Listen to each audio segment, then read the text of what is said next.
Je vais te faire une confidence. La nuit de mes 50 ans, j'ai pas dormi. Je me suis retournée en long et en large et je revoyais tous les projets que j'avais commencés et que j'avais arrêtés quelques temps après. Cette question est venue me hanter. Est-ce trop tard à mon âge pour avoir la réussite que j'imaginais ? Suis-je trop vieille pour connaître le succès ? Parce que si aujourd'hui je n'ai pas encore le succès que je voulais dans ma vie, peut-être que ce sera jamais possible. Peut-être que toi aussi, à 50 ans, tu te poses exactement les mêmes questions. Dans ce podcast, je vais te parler d'une découverte tardive qui a littéralement révolutionné la manière dont je vois le succès et comment j'appréhende le futur. Tu comprendras que la réussite n'a strictement rien à voir avec des talents magiques que tu aurais reçus à ta naissance, destinés à quelques personnes qui ont plus de chance que toi. Accroche-toi à ta chaise, car je vais te démontrer que même en ayant une intelligence moyenne et pas de talent particulier, tu peux encore tout réussir. Plonge dans Coup de chaud, le podcast des femmes créatives qui osent rêver grand à 50 ans. Abonne-toi maintenant sur Apple Podcast ou Spotify pour le recevoir chaque dimanche. Hello, c'est Isabeau. Aujourd'hui, je vais te présenter le livre de Carol Dweck qui s'est vendu à 2 millions d'exemplaires et qui est devenu mon livre de chevet. Carol Dweck a fait des recherches pendant plusieurs années sur l'intelligence, qu'on pourrait résumer en une seule question. Est-ce que seules les personnes qui sont les plus intelligentes peuvent vraiment réussir ? À l'inverse, on pourrait aussi se dire, si je n'ai pas réussi aujourd'hui, c'est que je n'ai pas l'intelligence nécessaire et que ce n'est certainement pas à 50 ans que ça pourrait changer. Tu verras dans ce podcast que non seulement l'intelligence peut être modifiée, mais en plus, trop d'intelligence ou de talent peuvent nuire à la réussite. Figure-toi qu'à l'école, j'étais une vraie cancre, une super cancre. J'ai doublé 2 fois, je passais mes journées à brosser l'école et j'étais toujours celle qui était renvoyée du cours parce que j'étais soit pas en uniforme, soit je n'avais pas lu le livre qu'il fallait lire. Imagine te rendre à la réunion de parents avec ta mère qui te dit en chemin, en croisant la première de classe, « Eh oui, il y a des parents qui sont heureux de s'entendre dire que leur enfant travaille bien à l'école. » Tu vois, sur un ton passif-agressif. Je me suis donc construite autour de l'idée que je n'étais pas assez intelligente ou talentueuse à l'école pour réussir dans la vie. Arrivée à 18 ans, je dois choisir la suite de ma scolarité. Déjà, je suis partie d'emblée avec cette croyance que l'université, c'était pas fait pour moi, parce que je me percevais pas comme assez intelligente.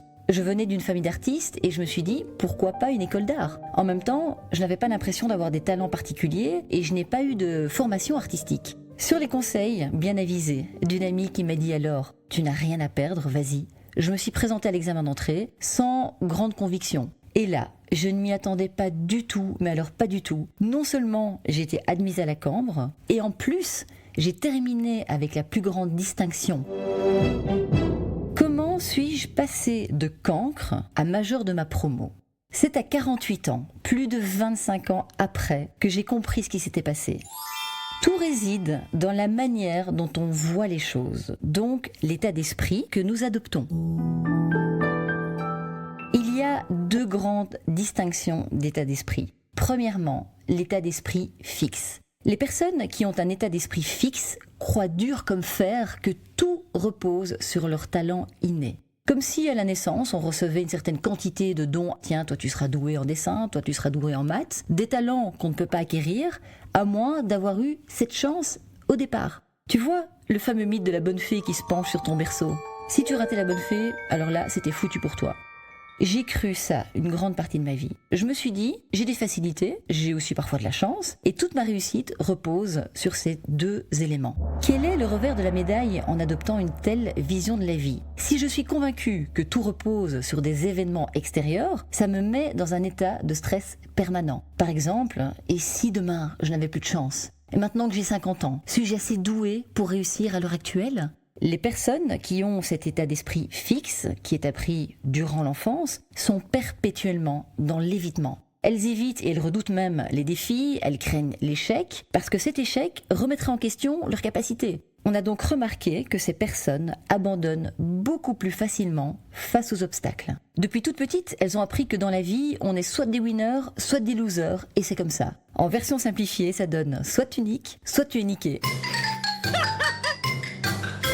Quand un enfant est élevé en entendant à longueur de journée qu'il est tellement doué qu'il n'a presque plus rien à faire, que ses talents naturels suffisent à ce qu'il réussisse, il se construit autour de cette croyance et passe sa vie à surfer sur ses acquis et ne fait donc plus aucun effort.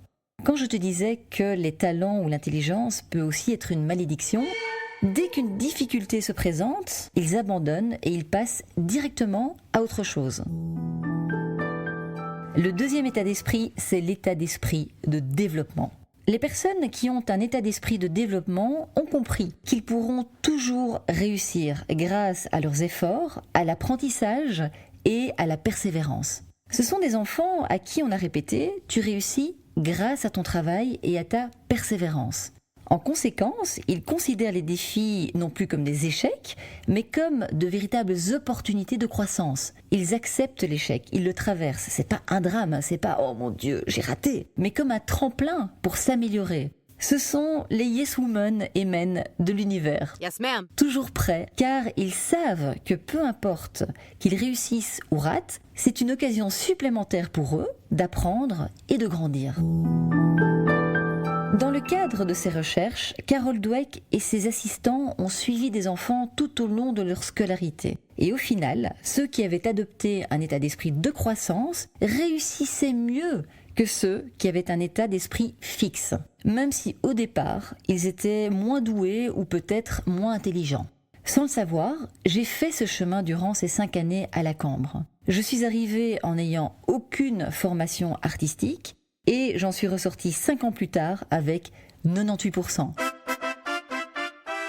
En comprenant que la pratique régulière, peu importe mes compétences de base, me faisait progresser au jour le jour. Évidemment, tu t'en doutes, ça va complètement à l'encontre de ce qu'on nous enseigne à l'école. En tout cas, c'était comme ça à mon époque. En plus, les réseaux sociaux qui glorifient le succès et la jeunesse nourrissent cet état d'esprit fixe. On pourrait résumer à « si tu es jeune, tu réussis. Si tu es talentueuse, tu réussis ». Allez hop, on plonge dans un petit quiz pour revoir ces deux notions super importantes.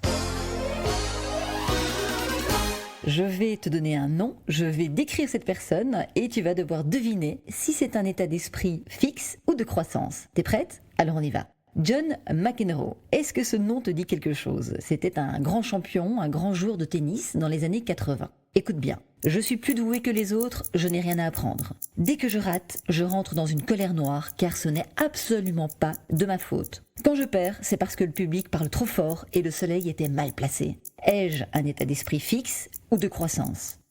Fixe évidemment, puisque John McEnroe ne comptait que sur son talent. Il se savait doué et en conséquence, il n'avait rien à apprendre de personne. En tout cas, c'est ce qu'il pensait. Et chaque fois qu'il ratait, je ne sais pas si tu te souviens de ses colères légendaires, il tapait sa raquette par terre, il insultait le public. On passe à l'exemple numéro 2. Prenons un autre grand champion qui est Djokovic. Sois bien attentive. Je ne suis pas plus doué qu'un autre tennisman, mais je sais que je peux m'améliorer par l'entraînement. Quand je perds un match, je reviens plus fort car j'ai appris de mes erreurs. Quand j'ai des doutes, je pratique la méditation et le yoga pour retrouver un bon mindset. Ai-je un état d'esprit fixe ou de croissance? De croissance évidemment. Sa formule gagnante c'est « j'ai du talent, mais je travaille ». Tu as vu à quel niveau il arrive alors qu'au départ, il n'était pas plus doué qu'un autre. Ok Isabeau, c'est bien beau toute cette théorie, mais comment concrètement développer un état d'esprit de croissance?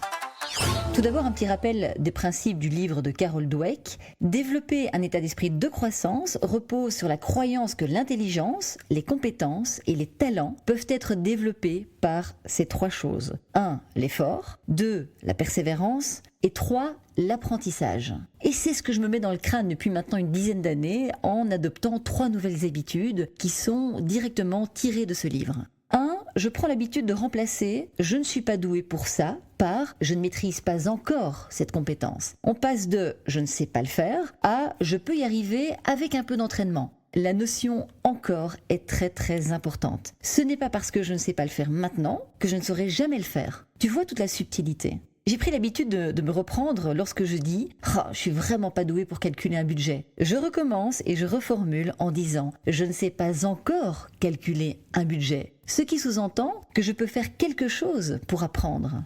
En changeant simplement ton langage, tu vas expérimenter que changer ton monologue intérieur permet de voir les défis non plus comme des échecs ou des preuves de ton incompétence, mais plutôt comme des opportunités de progression.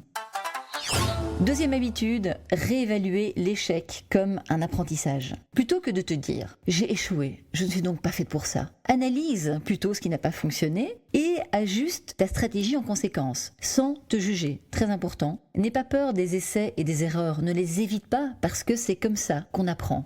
Imagine, quand tu étais à l'école primaire et que tu apprenais à écrire, si à la première faute, tu t'étais dit « oh non, je suis vraiment pas doué pour l'écriture, j'arrête », tu serais illettré aujourd'hui. Finalement, on pourrait se dire que c'est grâce à toutes ces fautes que tu écris correctement.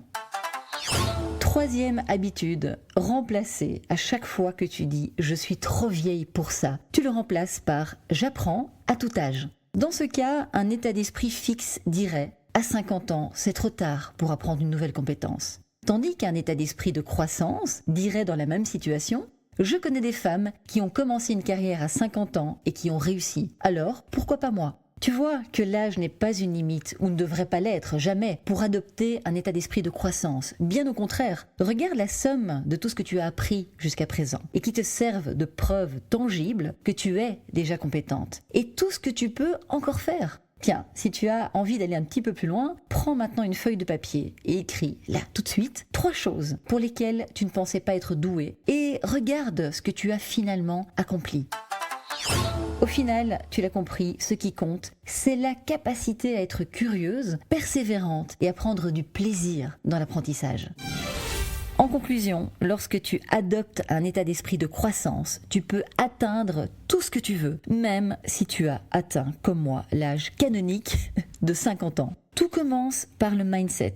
Choisis un état d'esprit de croissance. Tu verras, dans 1 an déjà, tu pourras te retourner et savourer le chemin parcouru. De tout cœur, merci d'avoir écouté. À la semaine prochaine pour réveiller ensemble l'extraordinaire en toi. Si tu as aimé ce podcast, soutiens-le en lui mettant 5 étoiles et partage-le avec une amie qui en aurait besoin.